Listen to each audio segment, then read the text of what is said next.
আগামী নির্বাচন কবে হবে তা নিয়ে একের পর এক বক্তব্য পাওয়া যাচ্ছে রাজনৈতিক দলগুলো থেকে শুরু করে অন্তর্বর্তী সরকারের উপদেষ্টাদের কাছ থেকে।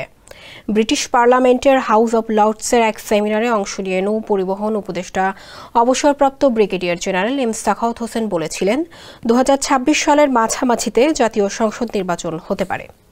অন্যদিকে বার্তা সংস্থা রয়টার্সকে দেওয়া সাক্ষাৎকারে 18 মাসের মধ্যে যাতে নির্বাচন হয় সেজন্য অন্তর্বর্তী সরকারকে সমর্থনের অঙ্গীকারের কথা জানিয়েছিলেন সেনাপ্রধান জেনারেল ওয়াকারুজ্জামান।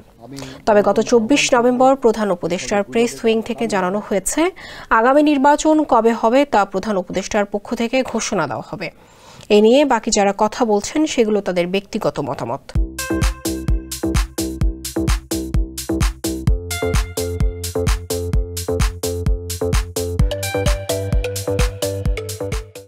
এমন অবস্থায় নির্বাচন নিয়ে আবারও কথা বলেছেন অন্তর্বর্তী সরকারের পরিকল্পনা ও শিক্ষা উপদেষ্টা ডক্টর ওয়াহিদুদ্দিন মাহমুদ।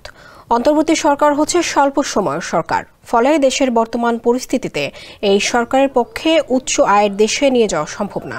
এটার জন্য রাজনৈতিক সরকার দরকার। আমরা আগামী বছরই হয়তো একটা নির্বাচিত রাজনৈতিক সরকার দেখতে পাবো।